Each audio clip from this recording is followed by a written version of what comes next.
Hey everybody, Jim here with another question to answer. This time it comes from Nate of Thrift Dweller, which before I answer his question, I will go ahead and give a huge shout out to Thrift Dweller. I have been watching them for a long time because it's not just Nate. Nate has a lot of people involved with that channel. His friends Lester, Ian, Gary, a handful of others. Really great channel. They're game collectors, obviously, but beyond that, kind of just physical media enthusiasts. I do know that Lester very much into collecting music, CDs in particular.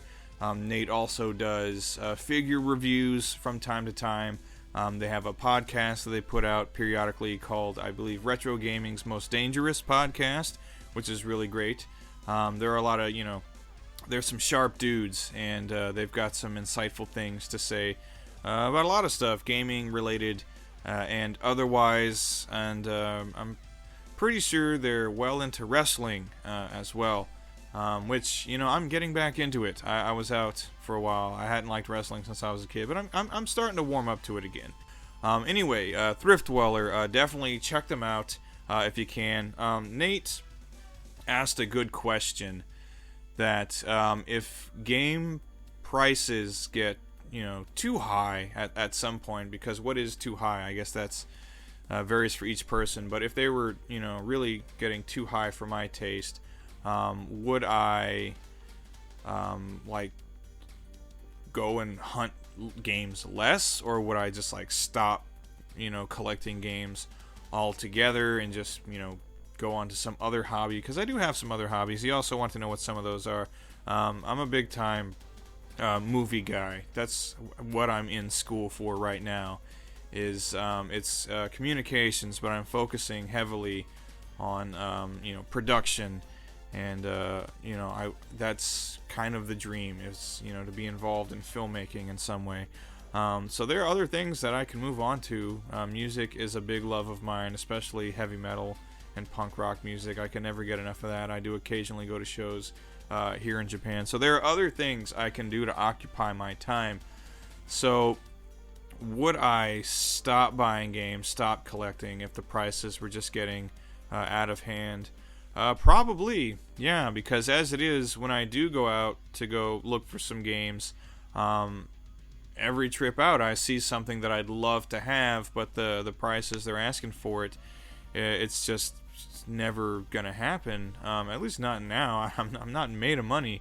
I have to be kind of frugal these days. So when I go into a store and I see anything, maybe some Dreamcast games like Border Down or Zero Gunner 2, and I see them and wow, I really want those games. I'm a big shoot 'em up fan, and I love the Dreamcast, but $200, no.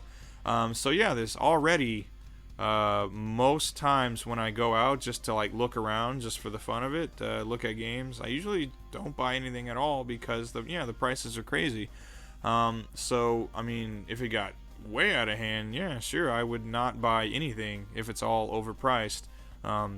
As luck has it, I do still sometimes come across stuff that's very reasonably priced, and I don't mind spending my money there.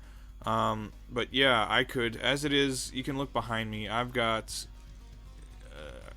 no shortage of video games that I can play. I could be very happy playing what I already have. I have a lot of games that I love, a lot of games that I really enjoy that I haven't even finished yet, which is kind of one of the detriments of collecting a lot of video games, is you can't really dedicate as much attention to certain games as you would like, and that's my fault as a collector, buying in bulk when I still was, as opposed to just choosing my spots, picking the games that I was gonna put the most time into. But yeah, I have a ton of games that I can play pretty much for a lifetime, and if prices get out of hand, yeah, I could stop buying retro games altogether if need be. Again, there are games out there that I really want to play and I'd love to own, but you have to be sensible, and you have to work within your financial means, because all the games you can get, it's not worth ending up in the poorhouse, or missing your rent or something like that because you had to have that copy of again Zero Gunner, which is one I want really bad right now, but it's like $150. The only copy I've seen out in the wild, like anywhere, and it's like $150.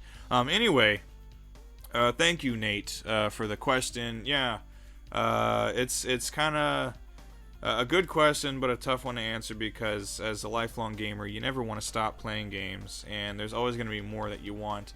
But at a certain point, you have to be reasonable and let your inner voice say, "Hey, that's way too fucking expensive. Please don't buy that." And that's the voice you got to listen to sometimes. Anyway, thank you, Nate, for that question. Everybody, go and check out the Thrift Dwellers. You'll be glad you did. Tell them Jim sent you, and hey, let me know down in the comments, what do you think about retro game prices these days? How bad is it in your area? And if it gets too bad, would you stop buying retro games altogether? I'd like to know. Anyway, everybody, thanks for watching, liking, comment, subscribe, all that good stuff, and until next time, take care, everybody. Goodbye.